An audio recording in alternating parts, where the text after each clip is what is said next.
ನಮಸ್ಕಾರ ಸ್ನೇಹಿತರೆ. IPL ಇತಿಹಾಸದಲ್ಲಿ 5 ಬಾರಿ ಚಾಂಪಿಯನ್ ಪಟ್ಟಕ್ಕೇರಿರುವ ಮುಂಬೈ ಇಂಡಿಯನ್ಸ್ ತಂಡಕ್ಕೆ ಈ ಬಾರಿ ಅಂದರೆ IPL ಸೀಸನ್ 19ರಲ್ಲಿ ಕಂಪ್ಲೀಟ್ ಲತ್ತೆ ಅಂತಾನೆ ಹೇಳ್ಬೋದು.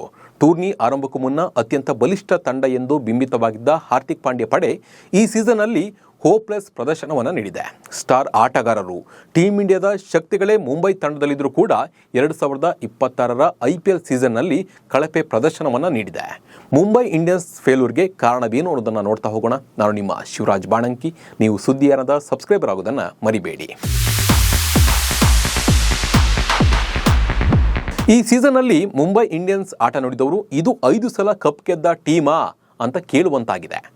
IPL ಪಾಯಿಂಟ್ಸ್ ಟೇಬಲ್ನಲ್ಲಿ ಲಾಸ್ಟ್ನಲ್ಲಿರುವ ಮುಂಬೈ ಇಂಡಿಯನ್ಸ್ ಗೆದ್ದಿರುವ ಪಂದ್ಯ ಕೇವಲ 4-4. ನಾವು ಯಾಕೆ ಮುಂಬೈ ತಂಡ ಇಷ್ಟು ಕಳಪೆ ಪ್ರದರ್ಶನವನ್ನು ನೀಡ್ತಿದೆ ಅಂತ ನೋಡೋದಕ್ಕೋದ್ರೆ ಸಾಕಷ್ಟು ಕಾರಣಗಳು ಸಿಗುತ್ತೆ. ಅದನ್ನು ಒಂದೊಂದಾಗಿ ನೋಡ್ತಾ ಹೋಗೋಣ ಬನ್ನಿ. ಸೂರ್ಯಕುಮಾರ್ ಯಾದವ್ ಕಳಪೆ ಫಾರ್ಮ್. ಭಾರತಕ್ಕೆ T20 ವಿಶ್ವಕಪ್ ತಂದುಕೊಟ್ಟ ನಾಯಕ ಸೂರ್ಯಕುಮಾರ್ ಯಾದವ್ ಮೇಲೆ ಮುಂಬೈ ಈ ಬಾರಿ ಅತಿ ಹೆಚ್ಚು ನಂಬಿಕೆಯನ್ನು ಇಟ್ಟಿತ್ತು. ಈ ಸೀಸನ್ನಲ್ಲಿ ಸೂರ್ಯ ಸಂಪೂರ್ಣ ಮಂಕಾಗಿ ಹೋಗಿದ್ರು.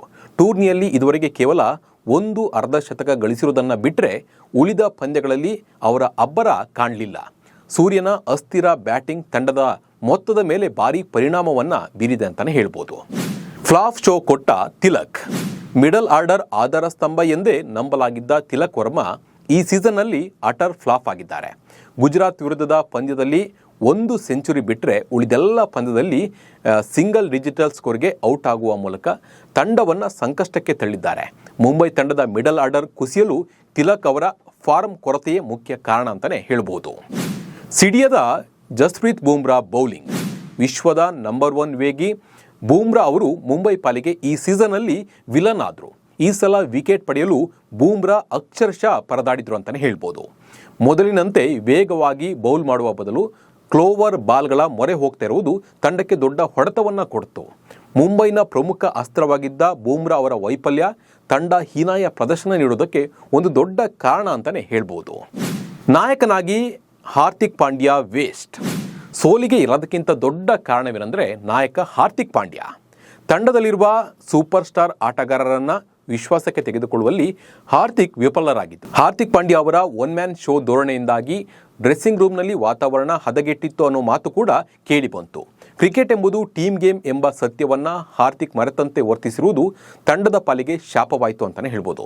ವೈಯಕ್ತಿಕವಾಗಿ ರನ್ ಗಳಿಸೋದಕ್ಕೂ ಕೂಡ ಪಾಂಡ್ಯ ಪರದಾಡಿದ್ದು ಮುಂಬೈ ಹೀನಾಯ ಪ್ರದರ್ಶನಕ್ಕೆ ಮುಖ್ಯ ಕಾರಣವಾಯಿತು ಅಂತಲೇ ಹೇಳ್ಬೋದು. ರೋಹಿತ್ ಶರ್ಮಾಗೆ ಗಾಯದ ಸಮಸ್ಯೆ. ರೋಹಿತ್ ಶರ್ಮಾ ಅವರಂಥ ಪ್ರಮುಖ ಆಟಗಾರರು ಗಾಯದ ಕಾರಣದಿಂದ ಕೆಲವು ಪಂದ್ಯಗಳನ್ನು ತಪ್ಪಿಸಿಕೊಂಡಿದ್ದು ತಂಡಕ್ಕೆ ಒಂದು ರೀತಿಯಲ್ಲಿ ದೊಡ್ಡ ಶಾಪ ಅಂತಲೇ ಹೇಳ್ಬೋದು.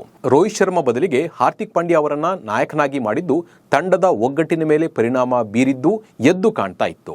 ಅಭಿಮಾನಿಗಳ ಆಕ್ರೋಶ ಮತ್ತು ತಂಡದೊಳಗಿನ ಭಿನ್ನಾಭಿಪ್ರಾಯಗಳು ಮುಂಬೈ ಕಳಪೆ ಪ್ರದರ್ಶನಕ್ಕೆ ಮುಖ್ಯ ಕಾರಣವಾಯಿತು.